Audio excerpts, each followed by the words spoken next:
आप बताइए आलू की स्थिति क्या है आज? पूछिए अपने माननीय सदस्य लोगों से, हमारी बात मत मानिए। क्या आलू खरीदा जा रहा? क्या सरकार खरीदेगी आलू? क्या आलू सरकार खरीदेगी? मैं नेता सदन के बगल में बैठे वित्त मंत्री जी और नेता सदन से पूछा, क्या आलू आप खरीदेंगे? इतना खड़े होकर के बोल रहे थे, बोलिए आप आलू खरीदोगे कि नहीं खरीदोगे? हमने मान्यवर खरीदा भी है, आगे भी खरीदेंगे। और जो कुछ भी संकल्प पत्र वादा किया है मान्यवर, वो सभी वादे पूरे करेंगे मान्यवर। वादे नहीं, और जनता ने इसी बात के ऊपर चुना है, 4 चुनाव 2014, 17, 19 और 22, इसी क्रेडिबिलिटी के, यही है क्रेडिबिलिटी। और क्या? और क्रेडिबिलिटी का मानक क्या है? यही क्रेडिबिलिटी का मानक है।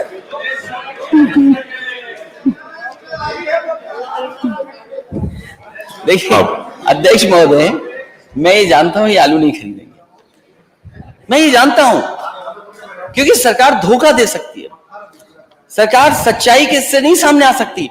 आज जरूरत है आलू खरीदने की। जो आलू बेल्ट है, हमारे माननीय सदस्य में नहीं खड़ा होंगे, मंत्री हैं, कुछ लोगों की मंत्री पर छिन जाएगा, किसी की कुछ छिन जाएगा, इसलिए कोई सच नहीं बोलेगा। अकेले में अध्यक्ष जी पूछिए आलू की हालत क्या है, कोई नहीं पूछने वाला। धान में लूट हो गई, आलू में लूट होने जा रही है। और आय दोगुनी की बात कर रहे थे, 22 से 23 आ गया, किसी भी किसान के किसी फसल की आय दोगुनी नहीं हुई किसान की।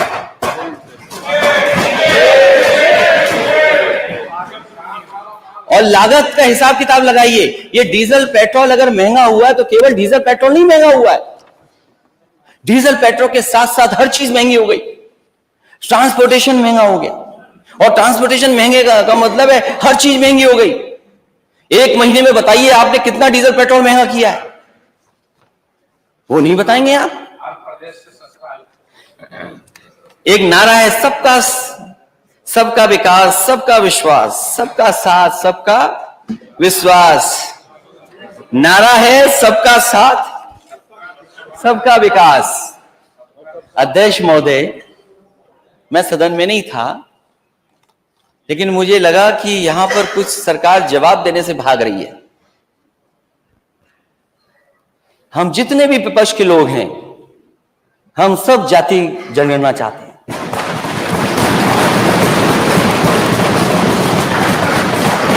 अध्यक्ष महोदय, हम जाति जनगणना चाहते हैं,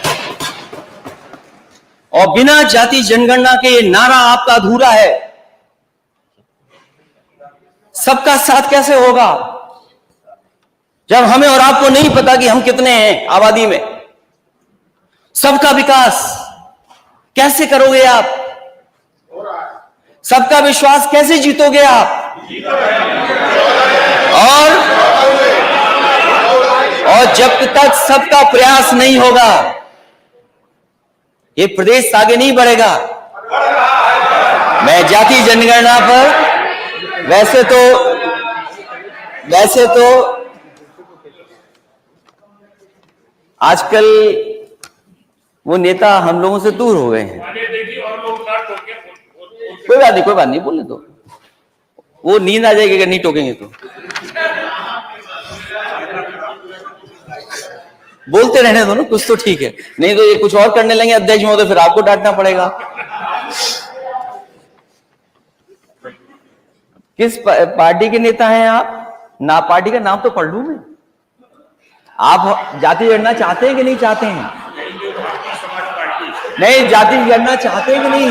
जातिवाद जनगणना चाहते हैं, लेकिन आपने उधर से भगा दिया हमको अपने साथ से।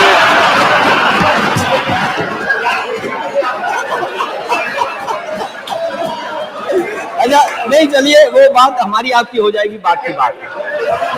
लेकिन ये बताइए, क्या आप जाति जनगणना चाहते हैं? 100% चाहते हैं।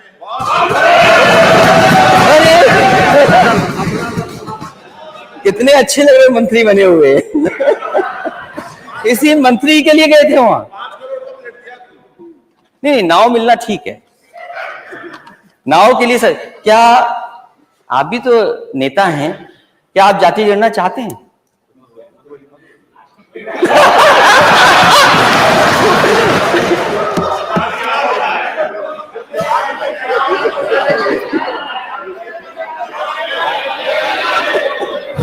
में बात नहीं करें, मेरे से माने नहीं था, तो मेरे कौन से बोल करेंगे? आप लोग आपस में बात करेंगे तो फिर मेरा है बैठिए माने मेरे से बात क्या आप, अरे डॉक्टर संजय जी, अरे आप बैठिए माननीय मंत्री डॉक्टर संजय जी, अरे उनका ऐसे जवाब देने लगेगा तो मेरा काम क्या? मेरा काम जवाब आ जाने दो तो अच्छा लगेगा। बाद में जब उनका मौका आएगा तब देंगे। संगति दूर होनी चाहिए। जो लोगों ने विसंगति पैदा कर रखी है कि हमें लटका रखा है, न हम पिछड़े में हैं, न अनुसूचित में हैं, जब इनके पावर नहीं है। आप बैठिए माननीय मंत्री जी, आप बैठिए। अरे कौन के चक्कर में फंस रहे हैं? बैठिए, अरे बैठिए, अरे आप बैठिए, आप माननीय मंत्री जी बैठिए प्लीज। अरे मैंने नेता प्रतिपक्ष को बोला, आपको नहीं बोला। आपको आपका मौका आएगा ना बोलिएगा। अरे बैठिए मंत्री जी। अध्यक्ष महोदय, मैं जानता हूँ वो समर्थन कर रहे हैं दिल से, वो साथ हो सकते हैं, लेकिन दिल से हम लोगों के साथ ही हैं। दिल पे क्या गुजर रही है वो बेहतर समझते हैं। और क्योंकि हम दोनों इंजीनियर हैं, तो इंजीनियर बात को अच्छी तरह समझते हैं। मुझे लगता है अपना दल भी यही चाहता है। अरे फिर आप खड़े हो गए। बैठिए माननीय मंत्री जी, बैठिए, जब आपका मौका आएगा तब बैठिए। नहीं अध्यक्ष महोदय, ये बात तो अरे आप देखिए, आप बोल रहे हो, कोई बीच में ना खड़ा, ये मेरी जिम्मेवारी है। ठीक है, लेकिन मैं अपने लिए समर्थन तो जुटा सकता हूँ। आप बाद में जुटाइएगा।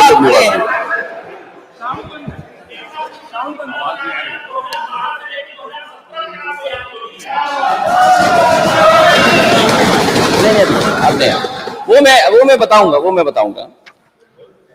और कोई दल बचा है? हमारे साथी सहयोगी दल आरएलडी, हम और आप तो एक ही हैं। नहीं, कांग्रेस ने तो किया ही नहीं। वो जो माननीय आशीष जी ने जो सवाल पूछा उसमें मैं बोलूंगा। हमारी पार्टी की माननीय सदस्य हैं और उनका एक अपना दल है, उनकी माताजी राष्ट्रीय अध्यक्ष हैं, और जाति जनगणना पे मैं समझता हूँ आप भी सहमत हैं। वो दोनों तो एक ही है ना, अलग है। अच्छा बैठे।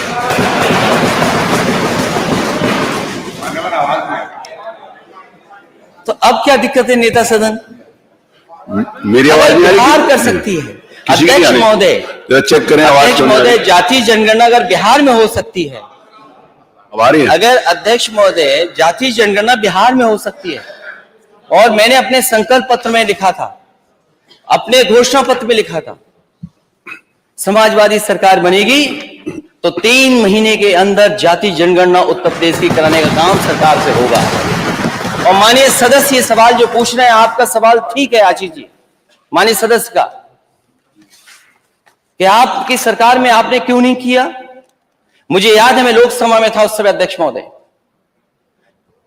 नेताजी से लेकर के शरद यादव जी और दक्षिण भारत के सब नेता, आदरणीय लालू प्रसाद यादव जी, और दक्षिण के जितने दल हैं, कांग्रेस पार्टी के अंदर जितने लोग थे, बहुत सारे लोग ये चाहते थे कि जब सेंसस हो रहा है तो जाति जनगणना हो उसमें।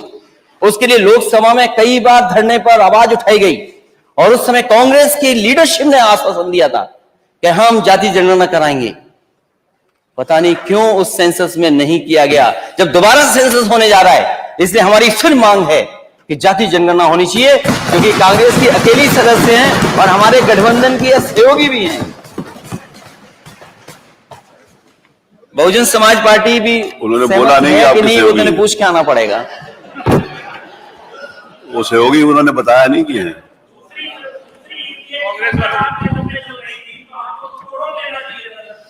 उन्होंने आश्वासन दिया था प्रधानमंत्री, अरे आपस में बात और सभी लोगों ने, कांग्रेस के वरिष्ठ नेताओं ने आश्वासन दिया था, हमने आश्वासन में भरोसा कर लिया।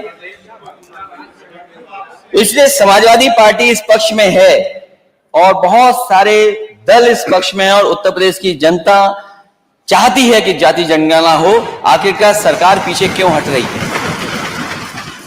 और अगर आप जाति जनगणना के खिलाफ हैं तो आउटसोर्स व्यवस्था के खिलाफ क्यों नहीं है आप प्राइवेटाइजेशन के खिलाफ क्यों नहीं है?